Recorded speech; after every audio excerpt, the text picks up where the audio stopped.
ഷാനവാസും നിവിനും കൂടി ഭയങ്കര അടി നടക്കുകയാണ് ലൈവിൽ. ഫുഡ് കിട്ടുന്നില്ല എന്ന് ഷാനവാസ് സാബുമോനോട് പറയുന്നു. പ്രതികാരമാണെന്ന് ഷാനവാസ്. ഞങ്ങൾ അടിമകളാണോ എന്ന് ആര്യൻ. ഞങ്ങൾ ജോലി ചെയ്യാതിരിക്കുവാണോ?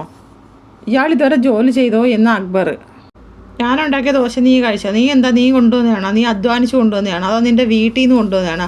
അക്ബറിനോട് അനുമോൾ ചോദിക്കുകയാണ്. ഞാൻ തന്നെ മാവ് കുഴച്ചത്, ഞാൻ തന്നെ മാവ് ഉണ്ടാക്കിയത്, ഞാൻ തന്നെ ദോശ ഉണ്ടാക്കിയത്, എന്താ കഴിക്കുന്നതെന്ന് അക്ബർ ചോദിക്കുന്നു. എൻ്റെ ഈ കൈ കൊണ്ടുണ്ടാക്കിയ ദോശയാ തിന്നിട്ട് എല്ലിൻ്റെ ഇടയിൽ കയറിയിട്ട് വർത്തമാനം പറയല്ലേന്ന് അക്ബർ. നിൻ്റെ വീട്ടിൽ നിന്ന് കൊണ്ടുവന്ന മാവൊന്നുമല്ലല്ലോ, നിൻ്റെ വീട്ടിൽ നിന്ന് കൊണ്ടുവന്ന മാവാണോ? അനുമോൾ അക്ബറിനോട് ചോദിക്കുന്നു. അയ്യോ വലിയ സംഭവം പറയുന്നത്. എടാ 5 വയസ്സുള്ള കുട്ടിയൊക്കെ അറിയാം ദോശ ഉണ്ടാക്കാൻ, വലിയ സംഭവമായിട്ട് പറയുന്നത് നീ. ചുമ്മാ കളിച്ചുകൊണ്ടിരുന്നിട്ട് പാചകം അടിക്കുന്നതെന്ന് അനുമോൾ പറയുന്നു. എക്സ്ക്യൂസ് മീ എന്ന് പറഞ്ഞ് നിവിൻ വരുന്നുണ്ട്. ഇവിടെ കിച്ചൺ ടീം തീരുമാനിക്കും ഏത് സമയത്ത് എപ്പോൾ ഭക്ഷണം തരുമെന്ന്. ഞങ്ങൾ തീരുമാനിക്കുന്ന കണക്കെ ഞങ്ങൾക്ക് ഭക്ഷണം തരാൻ പറ്റത്തോളെന്ന് നിവിൻ. നിങ്ങൾക്ക് സഹിക്കാൻ പറ്റുമെങ്കിൽ സഹിച്ച് നിന്നാൽ മതിയെന്ന്. അങ്ങനെ സഹിക്കാൻ പറ്റത്തില്ലടാന്ന് അനുമോൾ പറയുന്നു. സൗകര്യമില്ല, പോടാ നീ സൗകര്യമില്ലടാ പോടാ എന്ന് പറഞ്ഞ് അനുമോൾ സംസാരിക്കുകയാണ്. നിവിൻ തിരിച്ച് പോടി നീ പോടി, സൗകര്യമില്ലെങ്കിൽ പോടി ഇങ്ങനെ പറയുന്നു നിവിനും.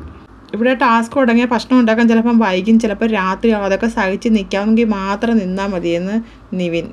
അവിടെ ചിലച്ചുകൊണ്ടിരിക്കാതെ പോടിയെന്ന് നിവിൻ പറയുന്നു. അനുമോൾ പറഞ്ഞു പോടാ നിൻ്റെ വീട്ടിൽ പോയി പറയടാ പോടിയെന്ന്.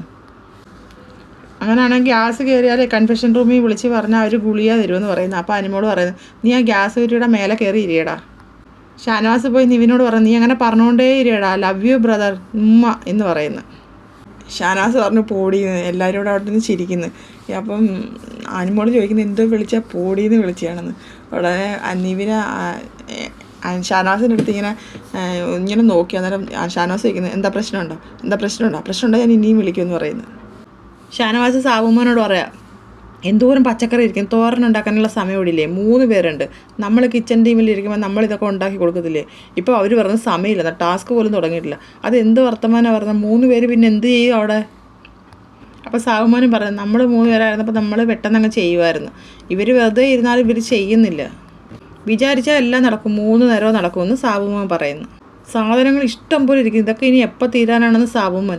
ആകെപ്പാടെ 9 പേരുള്ളൂ, എന്നിട്ട് ഭക്ഷണം കിട്ടുന്നില്ല എന്ന് പറഞ്ഞാൽ ഒന്ന് ആലോചിക്കുക. 3 പേര് കിച്ചണിൽ നിൽക്കുന്നതെന്ന് ഷാനവാസ്. ഇതുവരെയും ടാസ്ക് വന്നിട്ടില്ലേ, എന്നിട്ടും അവർക്ക് സമയമില്ലെന്ന് പറഞ്ഞു. ഇതെന്തോ നമ്മളെ ഇങ്ങനെ പട്ടിണി കിടണമെന്ന് എന്തോ ഇങ്ങനെ പ്രശ്നം ഉണ്ടാക്കുന്നവർ മനഃപൂർവ്വം. ഇന്നലെ ആഹാരം തന്നില്ല, ഇന്ന് ആഹാരം തരത്തില്ല, എന്തെന്നാ ഇത്? ഷാനവാസ് ആകെ ചൂടിലാണ്. ഷാനവാസ് അനുമോളും ചൂടിലാണ്. നിവിനും അക്ബറും ചുമ്മാതെ കിടന്ന് എന്തൊക്കെയോ വായി വരുന്ന പറയാം. സത്യത്തിൽ അവരുടെ ഭാഗത്ത് ഏറ്റവും വലിയ തെറ്റ് അവരെ 3 പേരും ക്യാപ്റ്റൻ. ആ 3 പേർക്ക് ഉത്തരവാദിത്വം ഇല്ലാതായിപ്പോയി. ഒരു ക്യാപ്റ്റനായിരുന്നെങ്കിൽ ഉത്തരവാദിത്വം കാണിച്ചേനെ. അപ്പോൾ അടുത്തൊരു ലൈവുമായിട്ട് ഞാൻ വീണ്ടും വരാം. എല്ലാവരും ചാനലൊന്ന് സബ്സ്ക്രൈബ് ചെയ്യണേ, സപ്പോർട്ട് ചെയ്യണേ.